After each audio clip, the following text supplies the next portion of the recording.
This video contains news and analysis related to a recent terror attack in Kashmir.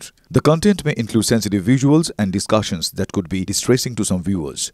Viewer discretion is advised. We strongly condemn all forms of violence and terrorism. The purpose of the content is solely to inform and create awareness based on verified reports. Top quality और consistent performance के लिए सिर्फ silver pump नाम याद रखना। এই মুহূর্তে আরো একটা বড় খবর দেব। পাকিস্তানকে ডুবিয়ে মারবে ভারত, খুলে দেওয়া হলো চন্দ্রভাগা নদীর বাঁধ। এই মুহূর্তে জানিয়ে রাখি আপনাদের, চন্দ্রভাগা নদীর বাঁধ খুলে দেওয়া হয়েছে। সালাল ড্যামের 3টি গেট খুলে দিল ভারত। সেই ছবি এই মুহূর্তে আপনি দেখতে পাচ্ছেন, যার ফলে ভেসে যেতে পারে পাকিস্তানের সিয়ালকোট।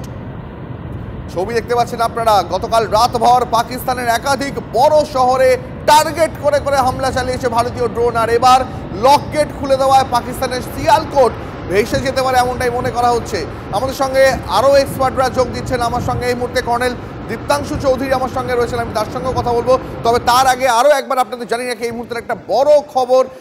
সালাল ড্যামের 3টি গেট ভারত খুলে দিয়েছে, যার ফলে ভেসে যেতে পারে পাকিস্তানের সিয়ালকোট। তার মানে ওরা কি মিসাইল হামলায় শেষ হতে চায় নাকি ভেসে গিয়ে শেষ হতে চায়, সেই চয়েস এখন পাকিস্তানের উপরে আমরা ছাড়লাম। তবে এই মুহূর্তে বড় আপডেট, এই মুহূর্তে জানিয়ে রাখি, চন্দ্রভাগার জলে এবার ডুবে মরতে পারে পাকিস্তান। সালাল ড্যামে 3টি বাঁধ, 3টি ড্যাম খুলে দেওয়া হয়েছে।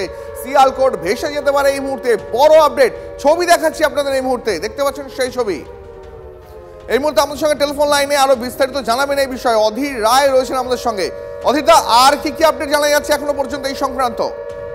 এই সংক্রান্ত যে আপডেটটা, যেটা বিষয়বস্তু হচ্ছে যে সালাল ড্যাম থেকে জল ছেড়ে, অর্থাৎ দেখো এয়ার স্ট্রাইক হচ্ছে, ড্রোন অ্যাটাক হচ্ছে, বিমান হানা হচ্ছে, পাশাপাশি যেটা আরেকটা বলা যায় যে টেকনিক্যালি আরেকটা জায়গায় যে সালাল ড্যাম থেকে জল ছেড়ে পাকিস্তানকে ভাসানোর একটা পরিকল্পনা রয়েছে।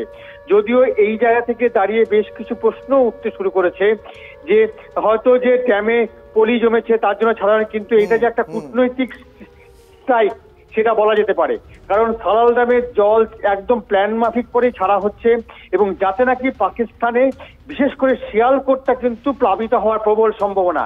এইটা আরেক কূটনৈতিক স্ট্রাইক বলেও মত প্রকাশ করছেন বিশেষজ্ঞরা। অধীরদা, অনেক ধন্যবাদ। যেমনটা আপনাদের বলছিলাম, আমাদের সঙ্গে ওয়ার এক্সপার্টরা রয়েছেন, স্ট্র্যাটেজিক এক্সপার্টরা রয়েছেন। কর্নেল দীপ্তাংশু চৌধুরী আমাদের সঙ্গে এই আলোচনায় যোগ দিয়েছেন। সুভাষিস বন্দ্যোপাধ্যায় আমাদের সঙ্গে আলোচনাতে ছিলেনই।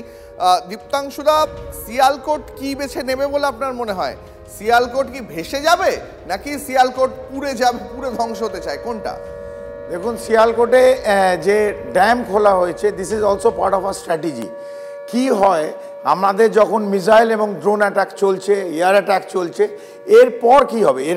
এরপর একটা হবে যখন আস্তে আস্তে নাস্তানুবোধ হয়ে যাবে, তখন এখনও কিন্তু সামরিক বাহিনী, ভারতের সামরিক বাহিনী কিন্তু লাইন অফ কন্ট্রোল অথবা আইবি ক্রস করেনি। এই যে ড্যামগুলো খুলে দিচ্ছে, এই জল যখন বেড়ে যাবে, কমপ্লিট যে ইরিগেশন ক্যানেল আছে, সেই ক্যানেলগুলো থেকে কিন্তু এই যেখান থেকে ওদের 1 কোর অ্যান্ড 2 কোর, পাকিস্তানের 1 core and 2 core, this are the strike core, এই দুটোর মধ্যে আর্মার ডিভিশন আছে। যে আর্মার ডিভিশনগুলো এই বিভিন্ন জায়গায় পাঞ্জাব, পাকিস্তান পাঞ্জাব অথবা রাজস্থান আমাদের তরফ থেকে ক্রস করবে। তো যখন এই পাকিস্তান পাঞ্জাব যে সিয়ালকোট যেখানে আপনি দেখাচ্ছেন, এই জায়গাটা যখন ভেসে যাবে, যখন যেখান দিয়ে ক্রস করবে, এগুলো প্রত্যেকটা জায়গায় কৃষি জমি। এই ছবিটা দেখাচ্ছি এই মুহূর্তে, সেই ছবিটা দেখাচ্ছি একেবারে সরাসরি দেখাচ্ছিলাম এই মুহূর্তে। চন্দ্রভাগা নদীর বাঁধ খুলে দেওয়া হয়েছে, সালাল ড্যামের 3টি গেট খুলে দেওয়া হয়েছে ভারতের তরফে। হ্যাঁ প্লিজ। এই যখন এই যেখান দিয়ে ট্যাঙ্কগুলো ক্রস করবে, ওদের ডিভিশনাল ট্যাঙ্ক, আপনি ধরুন নিয়ার অ্যাবাউট 150 থেকে 200 ট্যাঙ্ক যখন পাকিস্তানে পাঞ্জাব প্রভিন্স থেকে, আমি কোনখান থেকে করব যখন আমরা আলোচনা করব আরও ক্লিয়ার করব, ক্রস করবে এই যে কমপ্লিট ইরিগেশন ক্যানেলে, এই জায়গাগুলো মানে কাদায় দলদল, আমরা বাংলা যেটা দলদলে বলি, বোঝার সুবিধা হবে দর্শকদের। এখান থেকে ট্যাঙ্ক ক্রস করতে পারবে না, ট্যাঙ্ক যেতে পারবে না, মুভমেন্ট স্লো হয়ে যাবে। তো this is also one of the tactics and tactical strategy. যখন ওরা ধরুন আমাদের আইবির কাছে চলে আসবে, সেখানে আমাদের ইরিগেশন ক্যানেল আছে, কমপ্লিট চ্যানেল, তো ওদের ক্রস করার আগে এটাকে ভাসিয়ে দেওয়া হবে। ওদের যে মুভমেন্ট এটাকে স্লো করে দেবে এবং ক্রস করার জন্য এদের আরো অসুবিধা হয়ে যাবে।